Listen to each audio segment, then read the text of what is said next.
आप सभी को जय सिया राम।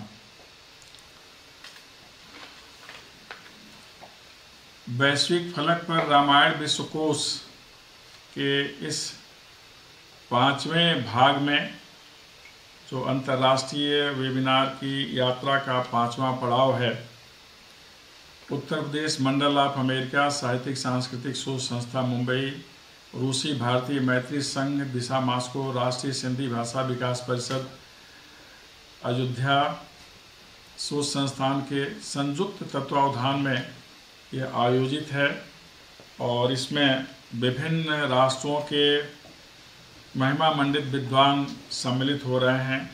इस कार्यक्रम में विशेष रूप से मेरे नितांत प्रिय डॉक्टर प्रदीप सिंह जी, जो इस आयोजन की कड़ी को निरंतर आगे की ओर ले चल रहे हैं, मंगलाचरण जिन्होंने प्रस्तुत किया, डॉक्टर आशा ओझा तिवारी जी, डॉक्टर किरण बालाजी जिन्होंने मिथिला के गीत को सुनाया, हमारे अनन्य सहयोगी और प्रिय भाई जो आज के कार्यक्रम के स्वागताध्यक्ष हैं, प्रोफेसर विनय कुमार जी।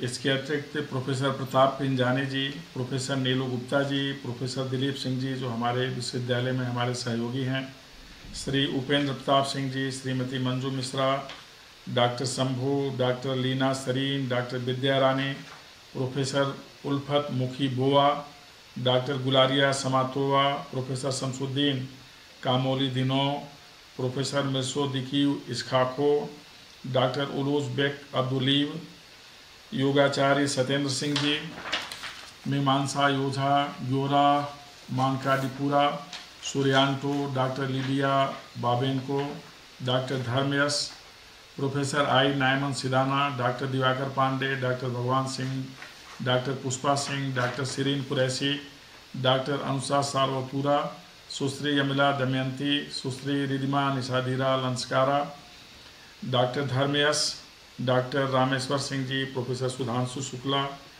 निदेशक अयोध्या शोध संस्थान डॉक्टर वाईपी सिंह जी जो इसमें प्रेरक हैं, और लंबी यात्रा के समन्वयक, सहयोगी और चिंतक।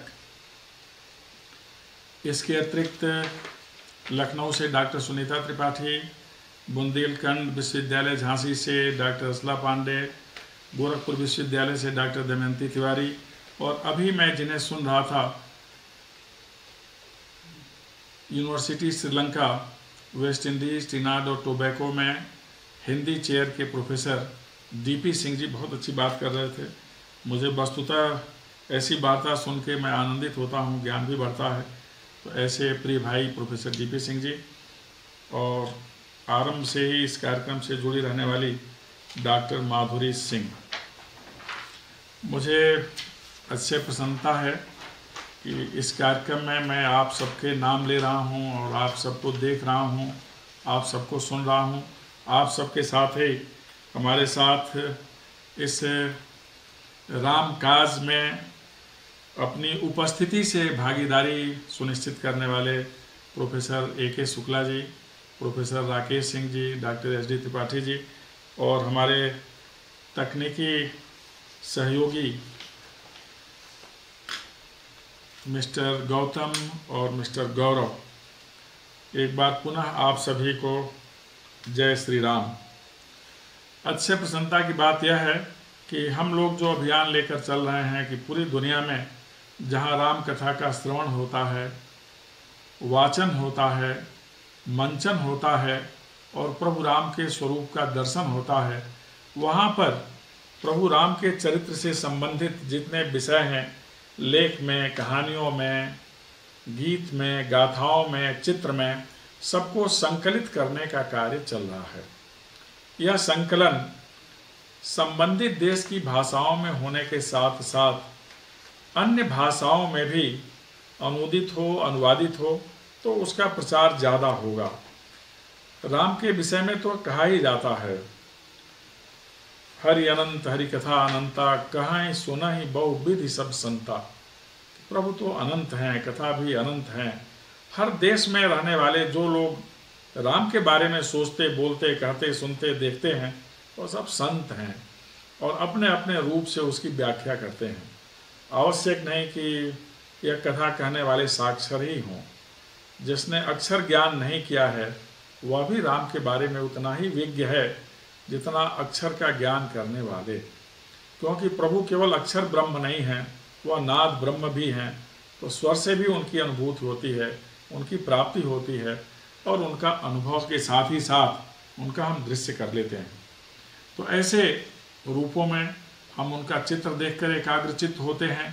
तो ऐसे सभी रूप दुनिया भर में जहाँ भी विद्यमान हैं, यत्र तत्र बिखरे हुए हैं अथवा संकलित किए गए हैं, आज के दौर में उन सभी को व्यवस्थित करके एक पास लाना है। ऐसा इसलिए कि राम तो पुरुष प्रकृति संबंधों के सूत्रधार हैं, सूत्र हैं, विश्व मानवता को एक में पिरोने की कड़ी हैं, धार हैं, धारा हैं।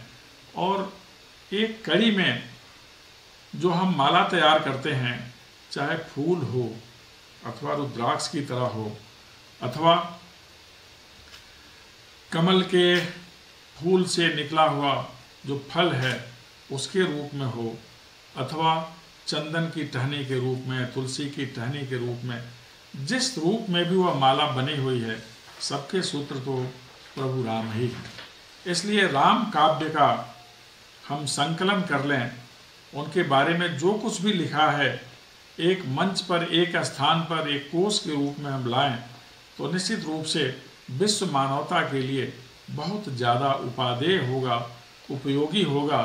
और पूरी विश्व व्यवस्था में और विश्व की लोक संस्कृति में राम का समावेश हो जाने से हमारे अंदर जो करुणा अवतार का संदेश है, करुणा करने का भाव है, वह सबके अंदर आ जाएगा।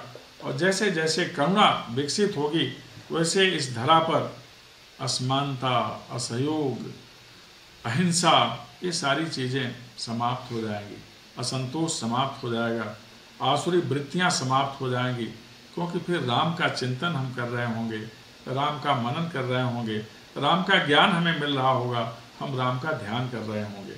इसलिए पूरी दुनिया के जिन देशों में राम कथा कही जाती है, संबंधित देशों के जो महानुभाव हैं उनका मैंने नाम उल्लेख करके अपने को भी शुद्ध किया। तो इस तरह से पूरी मानवता शुद्ध हो और सभी लोग राममय हो जाएं, क्योंकि तो धरा ही सी राममय है, सी राममय सब जग जाने, करो प्रणाम जोर जुग पानी। तो फिर से हम एक बार वह भाव अपने अंदर भर लें तो शायद यह विश्व मानवता व्याधि, भय, संत्रास और अभाव सबसे मुक्त हो जाएगी। इसलिए ज़रूरी है कि हम दुनिया भर में जहाँ भी राम साहित्य है उसे हम एकत्र कर लें, राम का शिल्प है उसे एकत्र कर लें, और राम से संबंधित कला के जितने विधान हैं हम उसे एकत्र कर लें, राम से संबंधित जितने शब्द हैं हम सबको एकत्र कर लें, तो हमारा अभियान सार्थक होगा निश्चय ही। प्रिय डॉक्टर प्रदीप सिंह जी, प्रिय प्रोफेसर विनय सिंह जी, माननीय डॉक्टर वाईपी सिंह जी, सबके सहयोग से यह कार्य अवश्य सफल होगा। और अभी प्रोफेसर डीपी सिंह जी को सुन रहे थे, इनके जैसे और भी जो हमारे सहयोगी सुहृद आचार्यगण हैं, विद्वान वक्ता हैं, सबका सहयोग मिलेगा तो हम अपने ध्येय को पूरा कर सकेंगे। अभी 2 दिन पहले विश्व पर्यावरण दिवस मनाया गया 5 तारीख को। तो उस दिन पर्यावरण, परिवेश और सामयिक प्रसंग पर पूरी दुनिया में चर्चा हुई। मैं आप लोगों से इसी पर्यावरण से संबंधित कुछ बात मानस से साझा करूंगा और फिर इसको आगे ले चल के आप लोगों की शुभकामना लेकर और आप लोगों को शुभकामना देकर अपनी बात को विराम की स्थिति में लाऊंगा। मानस में पर्यावरण के बारे में बहुत व्यापक विधान है, और चाहे सरिता हो, अरण्य क्षेत्र हो, आश्रम हो, वनस्पतियाँ हों, लताएं हों, सबके बारे में, वन बाग उपवन वाटिका हो, सरकूप वापी सोपही, जितना विधान है जल संग्रह के केंद्र, सबकी सम्यक चर्चा की गई है। वस्तुतः राम की कथा में, मानस में जितने भी आश्रम हैं, सभी पर्यावरण क्या होता है इसके द्योतक हैं, उसका संरक्षण कैसे किया जाता है इसके द्योतक हैं। मैं आरंभ करता हूँ अपनी बात आज सरिता से, जिसका जल हर नदी को सदा नीरा कहा जाता है, और संबंधित देश में जहाँ भी नदियाँ प्रवाहित हैं, जलधारा सुलभ है। इन नदियों को जीवनदायिनी धारा, प्राणदायिनी धारा या प्राण धारा के नाम से जाना जाता है। जहाँ प्रभु राम का जन्म हुआ, अयोध्या के विषय में थोड़ी चर्चा। प्रभु राम ने कहा, जन्मभूमि मम पुरी सुहावनी, उत्तर दिश बहे सरजू पावन। जो जन्मभूमि है मेरी अयोध्या, अत्यंत सुहानी, जिसके उत्तर दिशा में सरजू का प्रवाह है। आज जरूरी है कि हम नदियों को उस मुकाम तक ले जाएं जहाँ तक के विषय में सोचकर तुलसीदास जी ने लिखा। दरस परस मज्जन और उपाना, हरै पाप कह वेद पुराना। नदी पुनीत अमित महिमा अति, कह न सकई शारदा विमल मति। इतना धवल हैं, इतना स्वच्छ हैं सरजू माँ कि उनका दर्शन करने से, उनमें स्नान करने से, उनका स्पर्श करने से और उनका जल प्राप्त करने से हमें सद्गति मिलती है, सारे पाप नष्ट हो जाते हैं। ऐसा वेद पुराण में लिखा है। इतनी पवित्र हैं, अमृतमय हैं कि उनकी महिमा का बखान तो शारदा स्वयं नहीं कर सकती, जिनके पास केवल और केवल विमल मति है। यह स्थिति है उस समय के नदी की। यही भाव हम गंगा जी के बारे में रखते हैं, सभी नदियों के बारे में, सरस्वती के बारे में। जहाँ मैं हूँ अमरकंटक क्षेत्र में, जिसे रेवाखंड कहा जाता है, माँ नर्मदा के बारे में ही भाव है। गंगा, जमुना, सरस्वती, गोदावरी, जहाँ किनारे भगवान राम रहे थे, तो यह सब नदियाँ हैं। फिर गुप्त गोदावरी चित्रकूट में सबका बहुत ज़्यादा महत्व है, इसलिए कि इनका जल धवल है, अमृत है। नदियों का जल अमृत हो, इसका विधान पूरे मानस में है। हमने प्रगति की दौड़ में यह भाव कहीं छोड़ दिया। अब कभी कभी हम दुखी होते हैं जब सुनते हैं कि सदा नीरा के किनारे आचमन करने लायक भी जल नहीं रह गया। ये जो आपदा आई है, इसके चलते पूरी दुनिया में त्राहि त्राहि की स्थिति है। लेकिन इसका एक और प्रभाव है जो देखा जा सकता है। नदियाँ लगभग शुद्ध हो गई हैं, वायुमंडल लगभग शुद्ध हो गया है, अर्थात प्रकृति ने स्वयं अपना प्रक्षालन कर लिया है। कोरोना रूपी आपदा नहीं होनी चाहिए, कभी ना आए, इसका निस्तारण होना चाहिए। राम राज्य हो जहाँ सब सुखी हों, कोई व्याधि ना हो। लेकिन उसके लिए ज़रूरी है कि हम भी अपने प्रकृति को, अपने परिवेश को, अपने पर्यावरण को शुद्ध रखें। पर्यावरण तो वह है जिससे हम परिवेष्टित होते हैं, जिससे प्रकृति से सीधा हमारा तादात्म्य स्थापित होता है। पर्यावरण वह है जिसके अंत में हम अवस्थित होते हैं, जिसकी चेतना से हम संचालित होते हैं और जिसके प्राण वायु से हम स्पंदित होते हैं। तो इसका हमें निरंतर ध्यान रखना चाहिए। इस दृष्टि से पूरे मानस में प्रकृति का सम्यक वर्णन मिलता है। हम अगर आरंभ करें बालकांड से, तो पुष्प वाटिका का जितना सुंदर वर्णन मिलता है, शायद वैसा वर्णन आज तक किसी साहित्य में नहीं मिला, और हुआ भी होगा तो हम लोगों को पढ़ने का सौभाग्य नहीं मिला। अवश्य हुआ होगा, लेकिन अपनी जहाँ तक पहुँच है वहाँ तक यही सर्वोत्तम दिखा कि जहाँ जा कर के प्रभु राम जो सबको विभोर करने वाले हैं, वह पुष्प वाटिका में जाकर स्वयं विभोर हो जाते। कितने प्रकार के फूल, कितने प्रकार की लताएं, कितने प्रकार के सरोवर, कितने प्रकार के जल संग्रह केंद्र। लताएं संवाद करते हैं, पुष्प राम से मिलकर के अपने को धन्य समझना चाहते हैं। जो राम धन्य अवतार है, स्वयं में धन्य है, उनसे मिलने के लिए वनस्पतियां किस तरह चंचल हो उठी। कली का खिलना अपने आप में सुंदर सुखद होता है, और सामने प्रभु राम हो तो उसका खिलकर मिलना कितना सुखद होता होगा, आप अनुमान कर सकते हैं। पुष्प वाटिका में भगवान राम जिधर जाते हैं उधर के पुष्प उनकी ओर झुक जाते हैं कि हमें तोड़िए। हर आदमी अपने को बचाना चाहता है, जीवधारी हो, वनस्पति हो, जिसमें चेतना है, सब अपने की सुरक्षा चाहते हैं। लेकिन वह पुष्प वाटिका ऐसी जहाँ के पुष्प, कलियाँ, वनस्पतियाँ सब राम से मिल लेना चाहते हैं। उन्हें पता है राम तोड़ते नहीं, राम जोड़ते हैं। राम खिलते हैं जब अपने सामने खिला हुआ स्वरूप देखते हैं। राम स्वयं खिलते हैं, राम सबको खिलाते हैं। इस भाव से पुष्प, कलियां सब राम से मिलना चाहती हैं। और जब वहाँ माँ जानकी पहुँच जाए तब फिर क्या कहना। उस बाग का सौंदर्य तो देखते ही बनता है।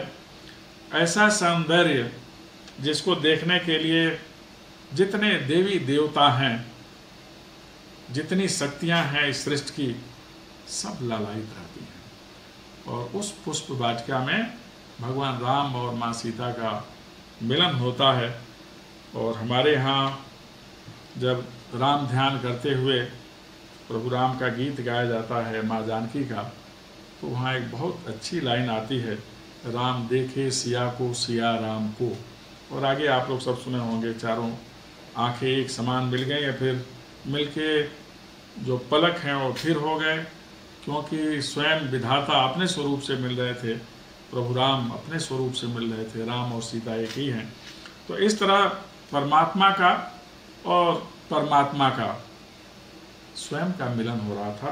तो ऐसे में उस पुष्प वाटिका के सौंदर्य का वर्णन शायद शब्दों से संभव नहीं था। आशय सिर्फ इतना है कि हम जहाँ भी हैं, हम अपने आत्म तत्व का साक्षात्कार ऐसे ही पुष्प वाटिका में कर सकते हैं।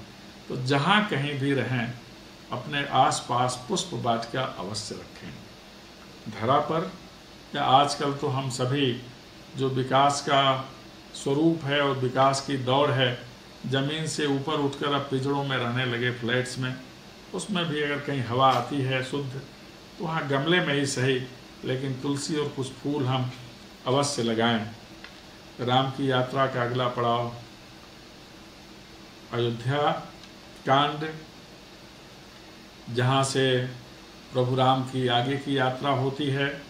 और आगे की यात्रा में प्रयाग और चित्रकूट का वर्णन विशेष उल्लेखनीय है। प्रयाग में भारद्वाज जी से मिलने के बाद प्रभु राम, माँ सीता और लखनलाल जी अक्षय वट के पास पहुँचते हैं। और फिर अक्षय वट का वर्णन, जिसकी आज बहुत ज़्यादा उपयोगिता है, वहाँ बैठकर कामना पूर्ति हो इसका भाव लेना। जहाँ अक्षय वट के नीचे सारे देवी देवता बैठकर विश्राम और ज्ञान पाते हैं। और विशेषकर महाकुंभ के समय जिसकी छाया, जिसकी हवा और जिसका दर्शन सब एक समान तृप्त करता है मानव मात्र को, वहाँ प्रभु ने थोड़ा विश्राम किया। और फिर वट वृक्ष का वर्णन, जिसको लेकर के कणादि ने इस ब्रह्मांड की उत्पत्ति और स्वरूप और उसी के आधार पर ईश्वर क्या है उसके बारे में बताने की कोशिश की कि ईश्वर इस ब्रह्मांड से भी बड़ा, ईश्वर वह जिसमें सारे ब्रह्मांड समाहित, इसका वर्णन कालांतर में कणादि ने किया। लेकिन वट वृक्ष जो छाया, शीतलता, संतोष, विस्तार सब कुछ प्रदान करता है, वहाँ वंदना होती है। और आज भी वह परंपरा है, हम जहाँ रहते हैं एक विशेष दिन पर हम अक्षय वट की पूजा जरूर करते हैं। भगवान का ही ये प्रताप है कि बरगद, जिसकी वंदना प्रभु राम ने किया रामावतार में, और पीपल, जिसके बारे में कृष्णावतार में प्रभु कृष्ण ने कहा कि मैं वनस्पतियों में, वृक्षों में अश्वत्थ हूँ, इनके उगने का विधान स्वयं परमात्मा ने किया। आमतौर पर हम लोग नहीं लगाते हैं। हमें ध्यान करना चाहिए कि पीपल और बरगद जरूर लगाएं।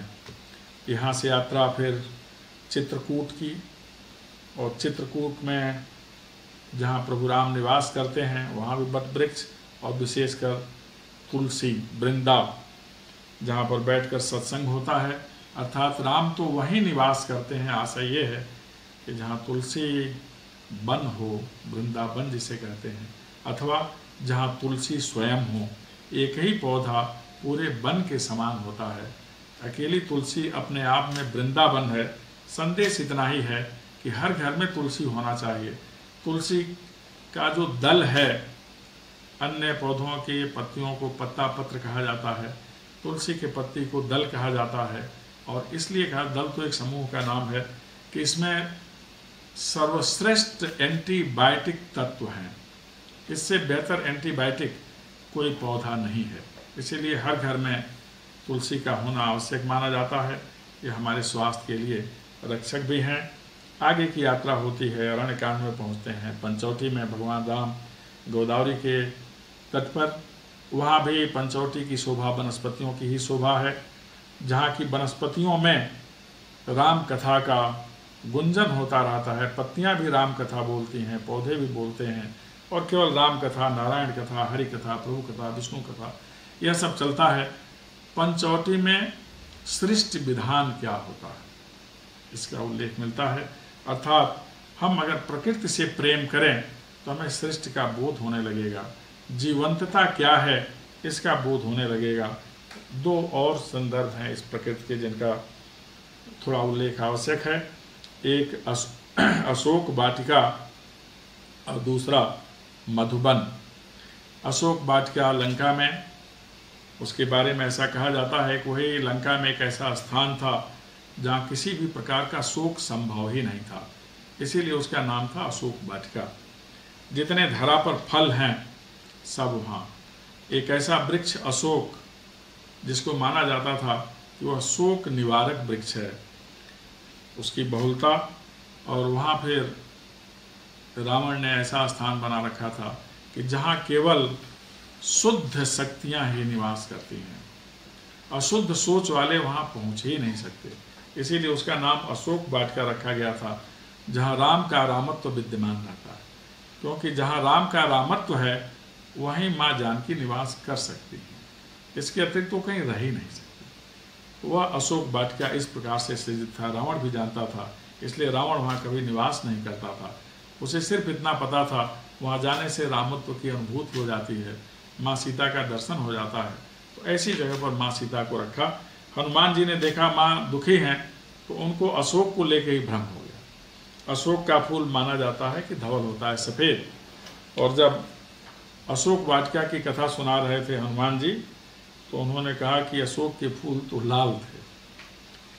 फिर बाद में भगवान राम ने निवारण किया कि हनुमान की बात भी सही है, अशोक का फूल भले सफ़ेद होता है, लेकिन माँ की पीड़ा देखकर इतना क्रोध में आ गए हनुमान जी कि अशोक का फूल भी उनको लाल दिखलाई देने लगा। तो क्रोधाभिव्यक्ति थी हनुमान जी की। तो ऐसा होता है अशोक वन, अशोक वाटिका। लेकिन तब से क्योंकि माँ दुखी थी, अशोक के वृक्ष को घर के सम्मुख लगाने का विधान खत्म हो गया। बाग में जरूर लगना चाहिए, बहुत उपयोगी पौधा है। तो ये अशोक वाटिका थी जिसमें हर प्रकार की सुख सुविधाएं। तो अशोक वाटिका नाम भले न रखें, लेकिन एक वाटिका ऐसी होनी चाहिए जहाँ बैठने पर हमेशा पवित्र विचार ही मन में आए। वहाँ से लौटने के बाद हनुमान जी जब सीता जी का पता लगा करके आए, तो फिर पूरी वानर सेना के साथ जो सुग्रीव का मधुबन है वहाँ पहुँचे, और फिर इन लोगों ने मधुबन का फल ग्रहण किया। मधुबन इसलिए भी कहा जाता है कि उसमें मधु भी है, वन भी है और फल भी है। जितने प्रकार के फल हैं सबका सेवन किया, और वह सेवन इस बात का द्योतक था कि हनुमान जी सफलता प्राप्त करके आए। अर्थात मधुबन वह होता है जो सफलता का द्योतक होता है। तो इस प्रकार के फल, वृक्ष, वन, वाटिका, कुंज हम लोगों को अपने आसपास रखना चाहिए, बनाना चाहिए। तो शायद जो विश्व पर्यावरण दिवस का ध्येय रहा है कि प्रकृति से मिलें, उसके लिए समय दें। मानस के माध्यम से हम यह प्रेरणा लें और इसको आगे बढ़ाएं। बहुत सारे प्रसंग हैं इसके जिस पर चर्चा हो सकती है, आप लोग अलग अलग चर्चा करेंगे। एक चर्चा आज इस पर विशेष रूप से मुझे करनी है। हमारे जो विशेष कार्याधिकारी हैं, आज इन्होंने संकेत किया कि आज थोड़ा सा उल्लेख राम और भरत मिलन का भी होना चाहिए। हम सब जानते हैं कि अयोध्या कांड में ही प्रभु राम जंगल के लिए प्रस्थान कर गए। चित्रकूट तक की यात्रा हम लोगों ने सुनी, चित्रकूट में ही भरत और राम का मिलन हुआ। भरत क्या हैं इसकी परिभाषा थोड़ा सुन लें। अपने चित्रकूट तक की यात्रा में भगवान राम ने जब गंगा पार किया, फिर गंगा पार आके भारद्वाज जी से मिले, फिर जमुना पार करके चित्रकूट गए, तो रास्ते में उन्होंने धरा की वंदना किया। अयोध्या तक तो सब ठीक था, प्रभु राम का ही क्षेत्र है, वहाँ धरा उन्हीं की है, पूरी धरा उन्हीं की है, पूरा विश्व ब्रह्मांड उन्हीं का है। लेकिन एक लीला के अंतर्गत यहाँ तक आए। जैसे ही जमुना जी को पार किया तो धरा का नमन किया हाथ में लेकर, और एक विनती किया प्रभु राम ने कि आपसे विनती है धरा से कि इधर से जब भरत आए तो आप कोमल हो जाना, क्योंकि यह धरा के जो कण हैं अगर चुभ गए भरत को तो अपने को भरत जैसा व्यक्ति भी नियंत्रित नहीं रख पाएगा। धरा कोमल हो गई, और ऐसे ही जहाँ राम के चरण पड़ते हैं धरा पवित्र हो जाती है, कोमल हो जाती है। इस तरह से वह संदेश और संकेत देकर धरा को चित्रकूट पहुँचे, जहाँ विश्राम किए।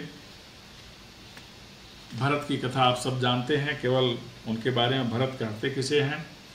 जब नामकरण समारोह हो रहा था तो वशिष्ठ जी ने कहा, जगत भरण पोषण कर जोई, ताकर नाम भरत जस होई।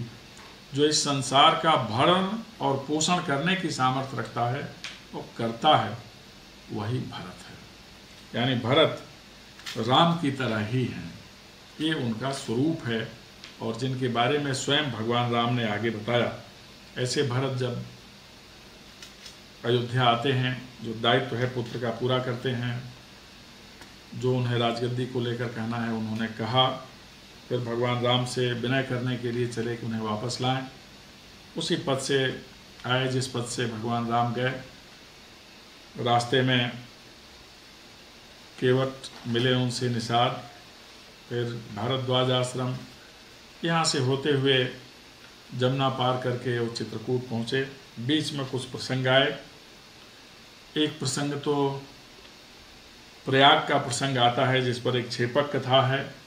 वहाँ आकर गंगा जमुना सरस्वती का उन्होंने वंदन किया, लेकिन ऐसी कथा आती है कि भरत जी ने स्नान नहीं किया। इसके पीछे मान्यता रही कि यहाँ माँ सरस्वती भी हैं।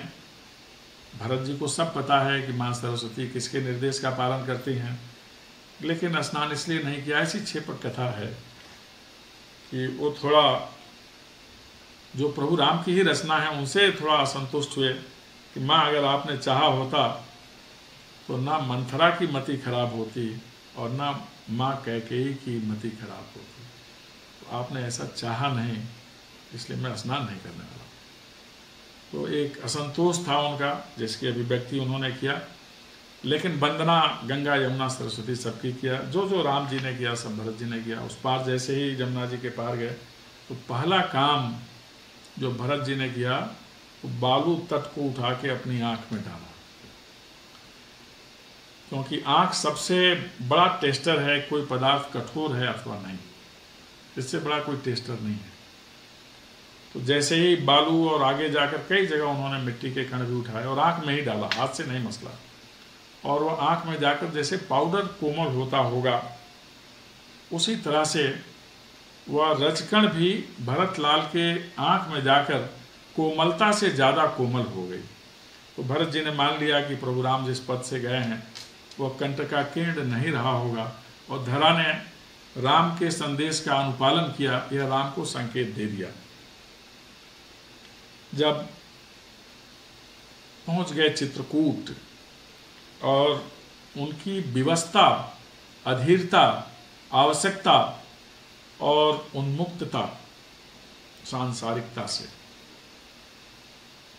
देखा निषाद ने कि कैसे हैं भरत, जो सबको लेकर के आ रहे हैं। एक स्थान पर सबको विश्राम दिया, प्रभु राम से मिलने के लिए अकेले चल पड़े भरत, शत्रुघ्न और वह निषाद। तो निषाद विदेह हो गया। दो जगह विदेह का उल्लेख हुआ है मानस में।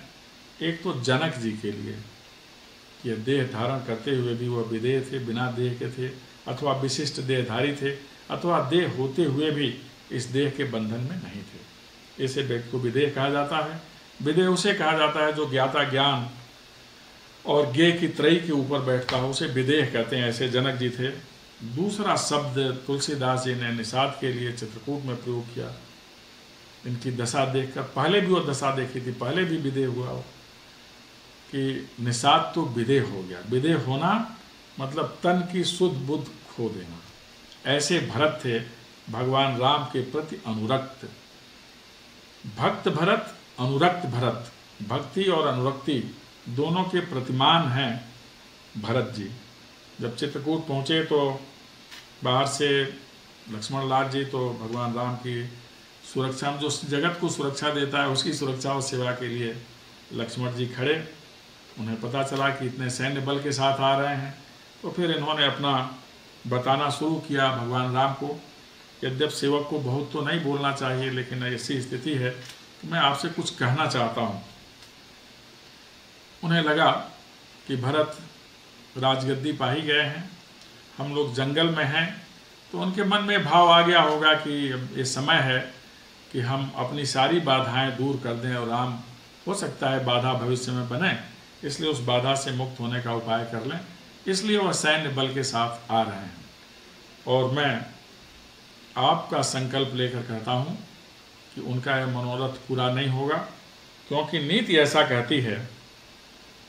लक्ष्मण के वक्तव्य के साथ 3 प्रकार की चीजें, नीत, रीत और प्रीत। लक्ष्मण ने नीत की बात कही कि नीति यह कहती है कि बैरी को और ऋण को कभी छोड़ना नहीं चाहिए। मतलब कोई अपने ऊपर ऋण लेके नहीं जाना चाहिए, ऋण से हमेशा मुक्त होना चाहिए और बैरी से हमेशा मुक्त होना चाहिए। इन दोनों को कभी मुक्त नहीं करना चाहिए, इनसे मुक्त हो लेना चाहिए, अर्थात खत्म करना चाहिए। ये नीति कहती है। और यही सोच करके भरत जी आ रहे हैं। और आज मैं आपका संकल्प लेता हूँ, सौगंध खाता हूँ कि स्वयं भगवान शिव भी उनके साथ आए तो मैं इन लोगों को छोड़ने वाला नहीं हूँ। ऐसा नीति है। उसी समय आकाशवाणी हुई जिसने रीति का उल्लेख किया कि लखन जी हर तरह से सामर्थ्यवान हैं, लेकिन रीति यह कहती है कि कुछ भी करने से पहले विचार कर लेना चाहिए। बिना विचार का निर्णय पश्चाताप का कारण बनता है, इसलिए इस पर पूरा विचार हो, तभी लखन लाल जी अपनी बात को आगे बढ़ाएं। यह रीति है। ये आकाशवाणी हुई। और भगवान राम ने फिर प्रीति की बात की और उन्होंने भरत के बारे में बताया लक्ष्मण से कि भरत क्या है। उन्होंने कहा, लक्ष्मण भरत ही हो न राज्य मद, विधि हरि हरपद पाय, कबहों की काजी छी करही, क्षीर सिंधु बिल गाय।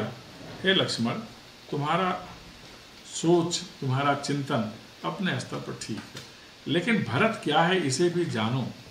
तुमने बताया कि नीति यह कहती है कि राजमद में व्यक्ति जब चूर होता है तो अपने रास्ते में आने वाली बाधाओं को दूर करता है। निश्चय ही राजमद सबसे कठिन मद है, लेकिन किसके लिए? जो इस धरा का राजा हो, इस धरा के राज्यों का राजा हो। ये भरत के लिए नहीं है, क्योंकि भरत क्या है कि भरत को राजमद तो हो ही नहीं सकता। ब्रह्मा, विष्णु, महेश तीनों के पद भी अगर भरत को मिल जाए तो भी उन्हें राजमद नहीं होगा। भरत ही हो इन राज्यमद, विधि हरि हर पद पाए।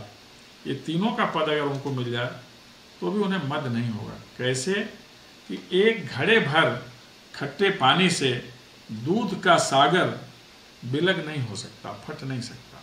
इतनी ताकत घड़े के खट्टे जल में नहीं है। तो इस तरह से जो राजमद है वह भरत के लिए बूंद से भी छोटा है। वह भरत के स्वरूप को, भरत के सागर रूपी नीति, नैपुण्य को, त्याग को और अनुराग को कभी खत्म कर ही नहीं सकता, क्योंकि उनका पद ब्रह्मा, विष्णु और महेश सभी से ऊपर है। ऐसे हैं भरत जी, इसका हम सभी को निरंतर ध्यान करना चाहिए। फिर जब वो इनके पास आए, बिना आश्रम में प्रवेश किए ही धरा पर लेट गए। फिर लक्ष्मण को लगा कि रीति सही है, प्रीति सही है, नीति बहुधा सही नहीं होती। फिर उन्होंने राम को बताया कि भरत जी लेटे हुए हैं, और उस समय की दशा का वर्णन करके मैं आप सबसे विश्राम लूँगा। राम जी इस तरह से उठकर भरत की तरफ दौड़े कि उन्हें इसका भी ध्यान नहीं रहा कि उनका हाथ में रहने वाली उनकी शोभा, कंधे पर रहने वाली उनकी शोभा क्या है। उनकी दशा भरत की ही दशा हो गई, मानो राम और भरत एक ही हो गए।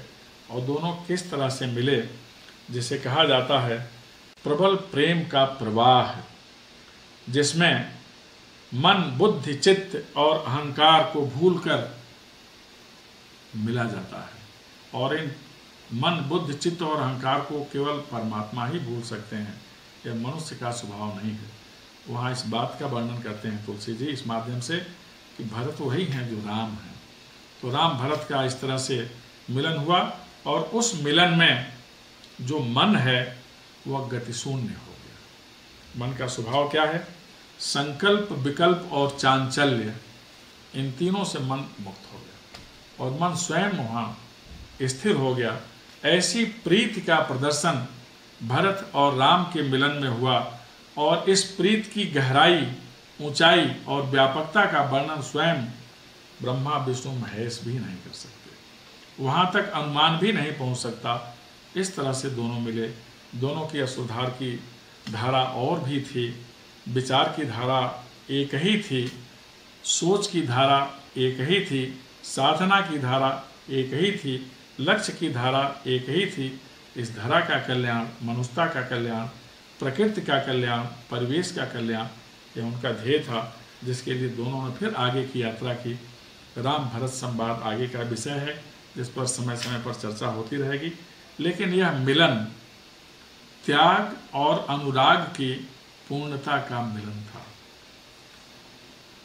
आसक्ति और विरक्ति की पूर्णता का मिलन था। एक ऐसा प्रेमालाप जिसमें बंधुता एक प्रमाण बन जाती है, एक आदर्श बन जाती है। एक ऐसा प्रेमालाप जो सिर्फ देखा जा सकता है, अनुभव किया जा सकता है, जिसका वर्णन नहीं किया जा सकता। वहाँ तक किसी की भी विमल मति नहीं पहुँच सकती। वहाँ स्वयं ब्रह्म होकर ही हमारी समझ पहुँच सकती है। यह भगवान की कृपा से होता है। आइए हम केवल ध्यान करें राम और भरत के मिलन का, जिसको त्रिपाठी जी बता रहे थे, चैता में गाया जाता है। भरत चले चित्रकूट हो रामा, राम को मनाने। रामा और राम जो रमापति हैं, उनको मनाने के लिए रामानुज भरत पहुँचे हुए हैं। यह कथा आगे बढ़ेगी। ऐसे भरत जी, ऐसे प्रभु राम, ऐसी माँ जानकी हम सभी का कल्याण करें। और यह जो ध्येय है विश्व मंच पर रामायण विश्वकोश बनाने का, यह अपने लक्ष्य में सफल हो। आप सभी ने ध्यानपूर्वक सुना। एक बार पुनः आप सभी को राम राम, जय सिया राम।